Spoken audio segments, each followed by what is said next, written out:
మన ఇద్దరికి మ్యారేజ్ అయితే మంచిగా ఊర్లో వండుకుంటా వాళ్ళకల్లా ముందే మంచిగా హ్యాపీగా ఉంటాం కదా, ఇంకేందట? అంటే బావా మా అన్న నన్ను ప్రైవేట్ జాబ్ అన్నా గవర్నమెంట్ జాబ్ అన్నా చేసే వాళ్ళకే ఇస్తా అంటున్నాడు. అంటే ఇప్పుడు మీ అన్న ఉద్దేశంలో ఇప్పుడు నేను జాబ్ చేస్తలేను, వ్యవసాయం చేసుకున్నా అని చెప్పేసి నాకు ఇయ్యనంటానే. అవును బావా, అసలు నువ్వు ఏదైనా జాబ్ చేసినా బాగుండు. అరే జాబుది ఏమున్నది, ఇటు జాబ్ చేసినా ఇటు ఈ వ్యవసాయం చేసినా ఏదో ఒకటి అయితే పనే కదా, ఎట్లన్నా గదే డబ్బులు సంపాదిస్తాం. మనకి ఏమైనా లేనున్నా చెప్పు, మంచిగా భూములు ఉన్నాయి, ఆస్తులు ఉన్నాయి, అన్నీ ఉన్నాయి కదా, ఇప్పుడు జాబ్ చేయాల్సిన అవసరం ఏమున్నది? అయినా నీ జాబ్ చేసుకోవాలంటే చదివింది ఇంజనీరింగ్, ఇంతసేపు నాకు హైదరాబాద్ పోతే నేను రోజుల్లో జాబ్ వస్తుంది, అది అర్థం చేసుకోడా మీ అన్న?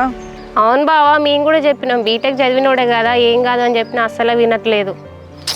అమ్మాయి ఏంది ఇప్పుడు ఏం చేయాలి చెప్పు, అసలు నాకు అర్థం కాదు. జాబు చేస్తేనే పని చేసినట్ట అని నాకు అర్థం అవుతలేదు. ఇప్పుడు జాబు ఏం చేస్తా, ఎటు పోతా, నాకు అది చేసుడు ఇంట్రెస్ట్ లేదే. అందుకే మనం లవ్ చేసుకున్న విషయం సపరేట్గా మీ ఇంట్లో మా ఇంట్లో చెప్తా అయిపో.